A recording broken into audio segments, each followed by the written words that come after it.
Welcome to the channel. सबसे पहले bank Nifty हम देखेंगे कि कल हमें कौन से लेवल पे ट्रेड करना चाहिए। मैंने कल आपको निफ्टी में बताया था कि निफ्टी की एक्सपायरी है, लेकिन निफ्टी एकदम डे लो के आसपास क्लोजिंग आया है। लेकिन जो बैंक निफ्टी है वो थोड़ा सा यहाँ देखो मिडल में ये डोजी बना के यहाँ क्लोज आया था। ठीक है, अभी दूसरा पॉइंट समझो कि यहाँ एक बहुत ही अच्छा अभी पैटर्न आपको नजर आएगा। ये समझो कि यहाँ से ये मार्केट नीचे आया, अपर साइड गया, फिर यहाँ तक ये लो लगाया वीक पे, फिर अपर साइड गया, डब्ल्यू पैटर्न बनाया, फिर ये अपर साइड हायर हाइज बना रहा है। यहाँ देखो एक ट्रेंड लाइन चला आ रहा है। ठीक है, वन डे कैंडल के अंदर। तो यहाँ सब आप डॉट मार्क करोगे तो आपको समझ आएगा कि ये ट्रेंड लाइन है। तो अभी मार्केट मान लो कि अगर नीचे आया तो यहाँ से भी बाउंस बैक कर सकता है या फिर यहाँ से भी बाउंस बैक करता है। तो जब तक ये ट्रेंड लाइन ब्रेक ना करे या इस कैंडल का लो ना ब्रेक करे, पुट के साइड कुछ एग्रेसिव क्वांटिटी में ट्रेड नहीं करना है। कॉल के साइड हमें ज़्यादा अपॉर्चुनिटी देखना है। वो किस तरह से, वो 15 मिनट चार्ट के अंदर मैं आपको क्लियर कर देता हूँ। वीडियो अगर अच्छा लगा है तो प्लीज़ लाइक कीजिए, शेयर कीजिए, कमेंट कीजिए, ताकि और डिटेल में आपके लिए वीडियो बनाते रहे। अभी यहाँ थोड़ा सा लर्निंग पॉइंट समझिए। कल हमने ये बताया था कि मार्केट अगर यहाँ से फ्लैट खुला या गैप अप खुला तो अपर साइड गया तो 42,300 और 42,200 का आपको टारगेट रखना चाहिए, और 1:2 1:3 का, और वो आपको मिल ही जाएगा। तो यहाँ तक क्यों बोला था, क्योंकि ये पूरा रेसिस्टेंस एरिया है। यहाँ दो लाइन आपको ड्रॉ करके दिया भी था ताकि आपको पता चले। अभी क्या हुआ वो समझो कि 300 पॉइंट प्लस यहाँ गैप अप खुला। ठीक है, तो ओवरनाइट यहाँ सबको प्रॉफिट मिल रहा है, लेकिन एग्जैक्टली यहाँ पे खुला है रेसिस्टेंस पे, तो ये डायरेक्ट ओपन होते ही ब्रेक कर दिया। लेकिन इतना अपर साइड जाने के बाद 500 पॉइंट तुरंत मार्केट ओपन होते ही चला गया। तो यहाँ से ये कभी ऐसा पॉसिबल नहीं होता कि भाई यहाँ से डायरेक्ट 800 1000 पॉइंट चला जाए। तो यहाँ हमें पहले कॉल दिया था, कॉल के अंदर 60-70 पॉइंट यहाँ प्रॉफिट बुक कर लिया हमने। फिर यहाँ हमने इसी लेवल के अंदर पुट दिया था जिसके अंदर 100 पॉइंट बुक किए, फिर यहाँ पे भी पुट दिया था और 100 पॉइंट बुक किए। फिर लास्ट में यहाँ पे कॉल दिया था जिसके अंदर एक 5 पॉइंट का एसएल हिट हुआ। फिर वो यहाँ से री एंट्री में 20 पॉइंट के अंदर फिर वह यहाँ और 100 पॉइंट मिले।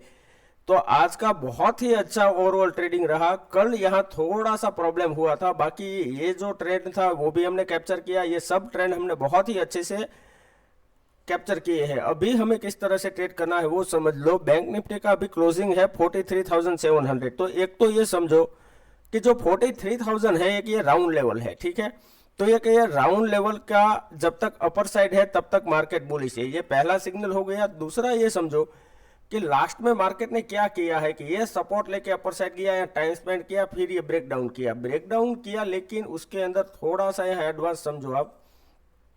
अपर साइड गया, नीचे आया, तो एग्जैक्टली ये वीक कहाँ पे बनाया कि यहाँ पे ये जो इसका यहाँ जो बार बार टेस्ट किया था, यहाँ ये सपोर्ट लेके अपर साइड चला गया। ठीक है, तो ये जो रेसिस्टेंस है पूरा, ये जब तक ब्रेक ना करे हमें कॉल के साइड नहीं जाना है। तो वो पूरा लेवल आप समझ लो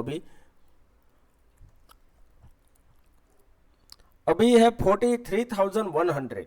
ठीक है, मार्केट मानो कि फ्लैट ओपन हुआ और अपर साइड जाता है, आप कॉल के साइड बाय करो 43,100 से अपर के साइड, और 43,200 पहला टारगेट रखो, 43,300 दूसरा टारगेट रखो। फिर आपको स्टॉप लॉस को ट्रेल करते जाना है, लेकिन इतना टारगेट तो आपको प्रोजेक्ट करके लेके जाना ही चाहिए। ठीक है, अभी यहाँ से अपर साइड गया, फिर नीचे आया, फिर अपर साइड गया, तो यहाँ आपको बहुत ही अच्छा एग्रेसिव क्वांटिटी में कॉल के साइड ट्रेड मिल सकता है। ठीक है, ये फर्स्ट पॉइंट हो गया। सेकंड पॉइंट समझो, अगर मान लो मार्केट फ्लैट ओपन होके नीचे जा रहा है, नो ट्रेड। आपको ट्रेड कब करना है, अगर फ्लैट ओपन होके नीचे जा रहा है, फिर अपर साइड जाने के बाद अगर ये 42,900 या 850 का लेवल डाउन साइड क्रॉस करे तो ही आपको पुट साइड ट्रेड करना है, अदरवाइज ट्रेड इग्नोर कर दो। ठीक है, अभी गैप अप का सिनेरियो समझ लो कि अगर गैप अप खुल रहा है तो हमें किस तरह से ट्रेडिंग करना है। अगर मान लो कि डायरेक्टली 43,100 या 200 के आसपास ओपन हुआ तो सिर्फ यहाँ आपको 1 मिनट वेट करना है। अगर यहाँ से ये डायरेक्टली नीचे आ रहा है तो थोड़ा सा वेट करो, यहाँ कहीं सपोर्ट लेके ये अपर साइड जाए तो यहाँ से आपको कॉल के साइड एंट्री करना है, अदरवाइज इग्नोर कर दो। अगर यहाँ गैप अप खुलने के बाद डायरेक्टली जा रहा है, जैसे कि यहाँ आपने 1 मिनट वेट करके, जैसे मैंने आपको बताया था कि गैप अप खुले तो डायरेक्ट आप बाय करना, लेकिन एंट्री एग्जिट थोड़ा फास्ट करना, तो 10 मिनट के 10 या 15 मिनट की एक कैंडल है, तो 30 मिनट के अंदर आपको बहुत ही अच्छा प्रॉफिट हो गया। सिर्फ यहाँ 5 से 10 मिनट आप सिर्फ वेट किए होते ना, तो भी आपको बहुत ही अच्छा 100-200 पॉइंट का प्रॉफिट हो ही चुका होता। ठीक है, तो सेम सिनेरियो है, अगर कल भी गैप अप खुल के डायरेक्टली अपर साइड जाता है तो कॉल के साइड एंट्री फास्ट करो, एग्जिट को आपको स्लो एंड स्टडी धीरे धीरे स्टॉप लॉस ट्रेल करके करो, तो बहुत ही अच्छा प्रॉफिट कैप्चर कर पाओगे। और टारगेट हो जाएगा, आज का जो हाई था उसके पास आपको पहला टारगेट बुक करना चाहिए। ठीक है, 43,300 के आसपास। अभी दूसरा पॉइंट समझो, मान लो कि मार्केट अगर गैप डाउन खुल गया तो क्या करना है, ये थोड़ा सा इंटरेस्टिंग है। जो मैंने आपको कल बताया था ना कि भाई यहां से एक ट्रेंड लाइन चला आ रहा है, अभी फिर से वो ट्रेंड लाइन आप देखो, यहां से आप ट्रेंड लाइन ड्रॉ करोगे ना, तो यहां से फिर से देखो कि अगर बाई चांस मान लो कि मार्केट यहाँ थोड़ा नीचे आया, फिर अपर साइड गया, नीचे आया, तो फिर से यहां से डब्ल्यू पैटर्न बना के भी अपर साइड जा सकता है।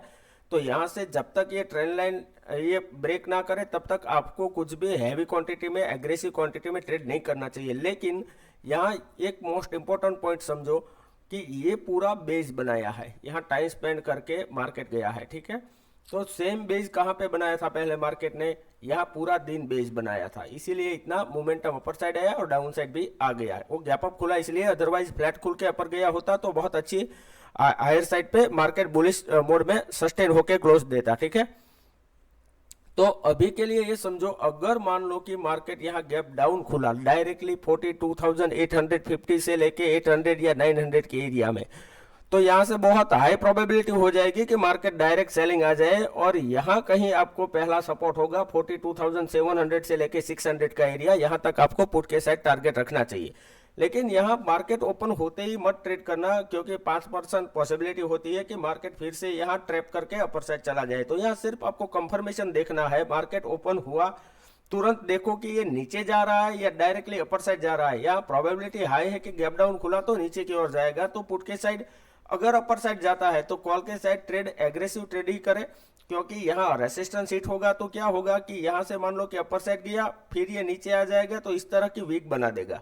ठीक है, जैसे इसका बेस्ट एग्जांपल यहाँ पे है, देखो अपर साइड गया, फिर 50% नीचे आ गया, फिर यहाँ से ओपन हुआ तो थोड़ा नीचे गया, फिर अपर साइड गया, फिर नीचे यहाँ 50% क्लोज आया। तो यहाँ पे क्या होगा, आपने ट्रेड लिया कॉल के साइड, अपर साइड गया, आपको प्रॉफिट दिखेगा, फिर यहाँ नीचे आ जाएगा, यहाँ कहीं क्लोज आएगा, तो फिर से आपका स्टॉप लॉस हिट हो जाएगा, फिर ये अपर साइड जाएगा और आपको लगेगा कि आपका स्टॉप लॉस लेने आया था मार्केट, फिर मार्केट गया। लेकिन ऐसा होता नहीं है। प्रॉब्लम ये है कि आपका एनालिसिस के अंदर थोड़ा अभी मिस्टेक हो रहा है, प्रॉब्लम आ रहा है, इसीलिए हो रहा है, आपका एक्सपीरियंस कम है। तो प्रैक्टिस पे फोकस करो। ठीक है, risk to reward, money management, psychology पे फोकस करो, तो कहीं भी दिक्कत नहीं आएगी। ठीक है, वीडियो अच्छा लगा है तो प्लीज़ लाइक कीजिए, शेयर कीजिए, कमेंट कीजिए। और ये डिस्क्लेमर दे देता हूँ कि यहाँ जो भी ट्रेड्स है वो मेरे अपने सिर्फ विचार में आपको दे रहा हूँ, ये एजुकेशनल ट्रेड्स है। जो भी ट्रेड करो अपने रिस्क पे ट्रेड करो, अपने फाइनेंशियल एडवाइजर से एडवाइस लेने के बाद ही ट्रेड करें। Thank you very much.